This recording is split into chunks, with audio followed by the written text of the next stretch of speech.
இந்திய அணுசக்தி துறையிலிருந்து வந்திருக்க வேலை வாய்ப்பு என்ன?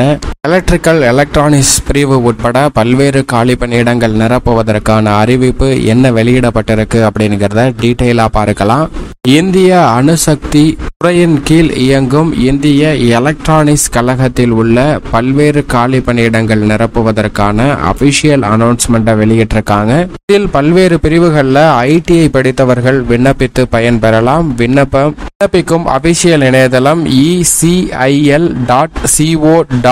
என்ற இணையதளத்தில் விண்ணப்பிக்க வேண்டும். வேலை வாய்ப்பை பொறுத்த வரைக்கும் டெக்னீஷியன் கிரேடு 2 பிரிவுகளில் எலக்ட்ரானிக்ஸ் மெக்கானிக் 7 காலி பணியிடமும், எலக்ட்ரீசியன் 6 காலி பணியிடமும், மெஷினிஸ்ட் 7 காலி பணியிடமும், ஃபிட்டர் 10 காலி பணியிடமும் அறிவிக்கப்பட்டுள்ளது. கல்வி தகுதியை பொறுத்த வரைக்கும் SSLC அல்லது அதற்கு இணையான படிப்பு, அதனுடன் சேர்த்து ஐடிஐ பாடப்பிரிவில் சம்பந்தப்பட்ட பாடப்பிரிவில் தேர்ச்சி பெற்றிருக்க வேண்டும் அல்லது மெட்ரிகுலேஷன் அதற்கு சமமான பாடப்பிரிவில் தேர்ச்சி பெற்று ஐடிஐ சான்றிதழ் பெற்றவர்களும் விண்ணப்பிக்கலாம்.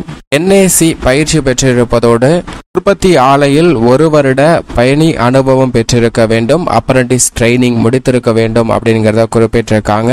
வயது வரம்பை பொறுத்த வரைக்கும் 13/4/2024 அடிப்படையில் 27 வயதிற்கு உட்பட்டவர்கள் விண்ணப்பிக்கலாம். வயது வரம்புல அரசு வழிகாட்டு நெறிமுறைப்படி தளர்வும் அறிவிக்கப்பட்டிருக்கு. அதிகபட்சமா மாற்றுத்திறனாளிகளுக்கு 10 ஆண்டுகளும், SC/ST பிரிவினருக்கு 5 ஆண்டுகளும், OBC பிரிவினருக்கு 3 ஆண்டும் வயது வரம்புல தளர்வு அளிக்கப்பட்டுள்ளது. இது அபிஷியல் அனௌன்ஸ்மெண்ட்.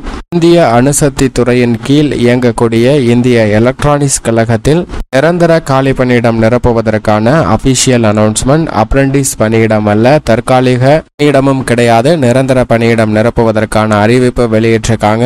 தேர்வு செய்யும் முறையை பொறுத்த வரைக்கும் எழுத்து தேர்வு மற்றும் பிராக்டிகல் தேர்வு மூலமாக தகுதியான நபர்கள் தேர்வு செய்யப்பட உள்ளனர்.